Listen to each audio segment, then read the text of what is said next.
Hello coders, I hope you are coding well. In the previous video, we wrote the code to call the API and we displayed available exams on the user dashboard. And in today's video, we will create a new component with the name of take test with routing. And after this, we will write the code to call the API and display the questions of the exam in the take test component. So let's get started. So in our Angular application, first of all, we need to create a method in our service to call the API. And to do this, we will open test.service.ts. And as you know, we already have written the code to call the get all questions API of a test. So we just need to copy that code. And to do this, we will open admin.service.ts. And from this service, we will copy this get test questions method, and after this we will go back to the test service and we will paste this method here.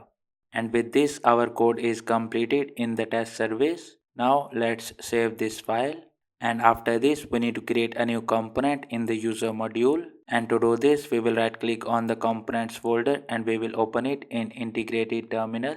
And in this terminal we will give the command ng g for generate c for component, and we will name this component as take test. And as you can see, our take test component is ready. Now we need to create routing for this component, and to do this we will open user routing.module.ts. And in this file, in the routes array, we will duplicate our existing dashboard route.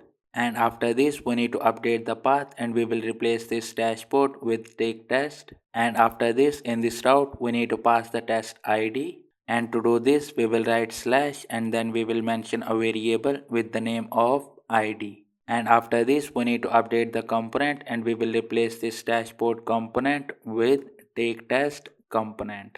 And we will import this from components/take test folder. And with this our routing is completed. Now let's save this file. And after this we need to update the code of the user dashboard to redirect the user to this take test route. And to do this we will open dashboard folder, and after this we will open dashboard.component.html. And in this file, on the click of this start test button, we need to redirect the user. And to do this we will use router link. And after this, for the URL we will give this as /user/take test. And after this we will inject test.id. And with this our code is completed in the user dashboard. Now let's save this file and let's run our application.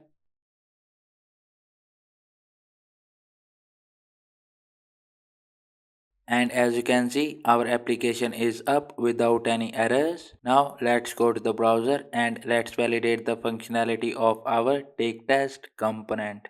And in the browser we will click on this login button, and after this we need to enter the details of a user.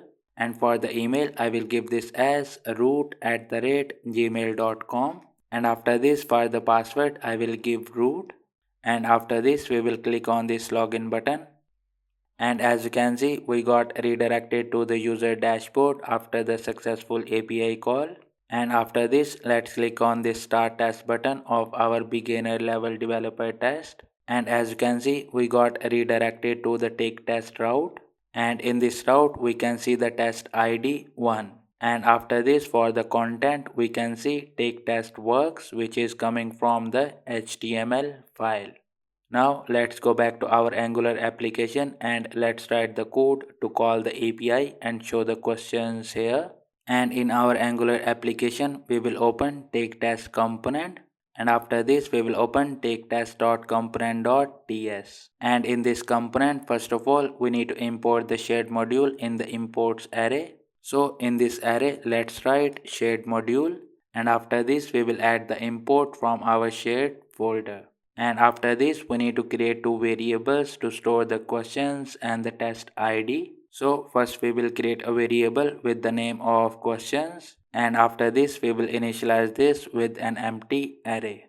And after this we will create another variable with the name of test id. And after this we will create a constructor in this component. And in this constructor, first of all we will inject test service to call the APIs. And after this we will inject activated route to get the test ID from the URL. And after this we will inject ng message service to show the messages to the user. And at the end we will inject a router to redirect the user to the other routes. And after this we will click on quick fix and we will add all missing imports. And after this we need to write the code to get the test ID from the URL. And after this we will call the API to get the test from the backend. And as you know, we already have this code in our admin module. So we will go to the admin module and we will open viewTest.component.ts. And from this component we will copy this ng-on-init method. And after this we will go back to the taketest.component.ts and we will paste this code here. And after this we will replace this admin service with test service. And with this our TS code is completed to get the ID from the URL and call the API. So we will save this file. And after this we need to write the HTML code. And as you know, we already have the HTML code as well in the admin module. So we will open viewtest.component.html. And after this we will copy all of the HTML code from here. And after this we will open taketest.component.html and we will paste this code here. And after this we will save this file and we will open taketest.component.scss and I will paste the CSS code here. And you can pause the video and you can copy this simple styling code. And after this we will save this file as well. And as you can see, our application got compiled without any errors. Now let's go to the browser and let's validate the functionality of the questions API. And in the browser on the user dashboard we will click on the start test button. And as you can see, after the API call we got the cards for the questions. And in these cards we can see the information of the questions with the radio buttons for the input. And that's it for today's video. In the next video, we will create an API call to submit the answers for a test in our Spring Boot application.